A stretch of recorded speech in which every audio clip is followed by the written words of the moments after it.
tentunya ini akan membantu membuang kotoran-kotoran dari permukaan air, dan pastinya air di kolam ini sekarang makin kaya oksigen. Jadi nanti di kolam kita akan pasang terbalik.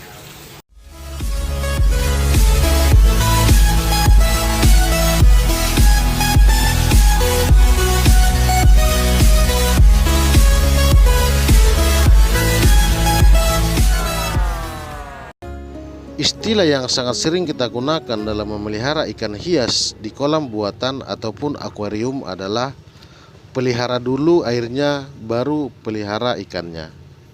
Sebelum memelihara ikan hias, air yang ada di kolam ataupun akuarium kita harus benar-benar sudah matur, sudah sehat, dan sudah layak sebagai tempat tinggal ikan hias kita, khususnya ikan koi yang tergolong sensitif terhadap kualitas air. Karena di sini kita harus benar-benar bisa mengadopsi cara kerja atau sirkulasi air seperti tempat tinggal aslinya di alam yang kita bawa ke dalam kolam kita. Menurut pengamatan saya, kualitas air di kolam ini sudah bagus, sudah benar, dan sudah layak sebagai habitat ikan koi. Karena dalam beberapa bulan ini ikan koi yang ada di kolam sudah tidak pernah bermasalah ataupun sakit. Semua sudah bisa beradaptasi dengan baik dan kelihatannya ikannya sudah benar-benar sangat nyaman. Walaupun ini sudah bagus, ada sesuatu yang kurang menurut pandangan saya, yaitu airnya cukup tenang, tidak ada riak-riak air, gelombang, bahkan arusnya, kecuali gelembung atau tekanan air yang berasal dari waterfall. Selanjutnya, saya berpikir untuk membuat pancuran dari pipa menggunakan stop kran yang sewaktu-waktu aliran airnya bisa saya matikan dan paling saya hidupkan kembali di saat setelah hujan untuk menambah kadar oksigen terlarut di dalam kolam. Karena menurut beberapa ahlinya, paparan air hujan yang terlalu banyak bisa menurunkan kadar oksigen di dalam air. Aliran air pancuran ini saya fungsikan menggunakan pompa yang saya tempatkan di sisi kolam. Namun hal ini menurut saya masih kurang pas. Dari segi fungsi memang ini cukup baik, namun dari segi estetika ini agak sedikit mengganggu pemandangan ya, karena ada pipa air atau stop kran di atas kolam. Kemudian saya berpikir untuk melakukan cara yang lebih efisien dengan alat seadanya yang sudah tersedia. Kebetulan ada sebuah pompa celup akuarium yang sudah sangat jarang saya pakai. Pompa ini biasanya saya gunakan di akuarium karantina untuk ikan koi sakit ataupun ikan koi baru datang. Karena sudah jarang saya pakai, sayang juga kan kalau dibiarkan lama-lama bisa jadi rusak. Akhirnya pompa ini saya gunakan. Nah, jenis pompa akuarium celup ini namanya adalah Kyoto Aquarium Powerhead Space 1600. Spesifikasinya adalah voltase 220 sampai 240 volt, frekuensi 50 sampai 60 Hz, daya 18 watt, output 1500 liter per jam, tinggi maksimal 1,3 meter. Jadi dayanya hanya 18 watt, jadi benar-benar sangat irit listrik. Ini mesin pompanya juga sangat komplit walaupun kecil dan bobotnya sangat ringan.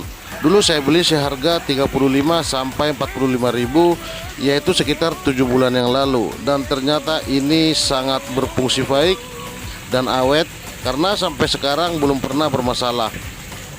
Ini adalah bagian samping untuk menyedot air, dan ini adalah lubang untuk tekanan air ke atas atau kesaringan ataupun filter, dan satunya lagi tekanan untuk arus ke samping atau penturi yang dilengkapi dengan lubang kecil untuk gelembung air serta setelan tekanannya.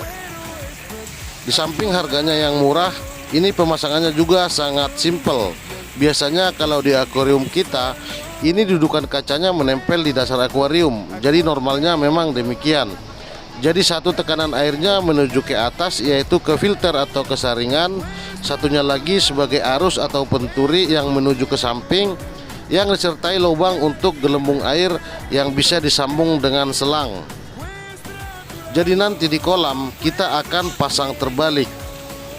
Oh ya teman-teman, review ini saya tujukan untuk kolam minimalis kaca, maksudnya kolam kaca, karena nanti penggunaannya akan kita tempelkan di dinding kaca.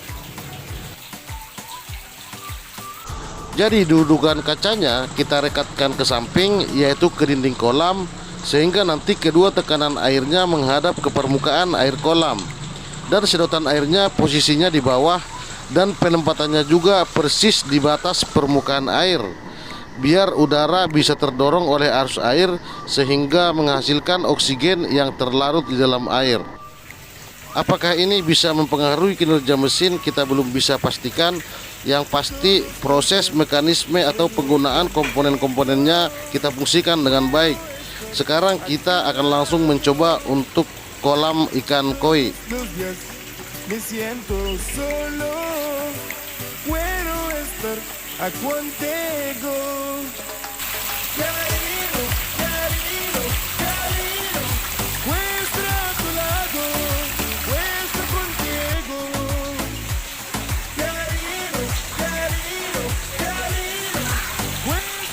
Ternyata hasilnya luar biasa.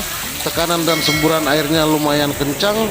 Permukaan air kolam yang tadinya cukup tenang sekarang sudah bergelombang, dan arus airnya juga berputar menuju skimmer. Dan tentunya ini akan membantu membuang kotoran-kotoran dari permukaan air, dan pastinya air di kolam ini sekarang makin kaya oksigen.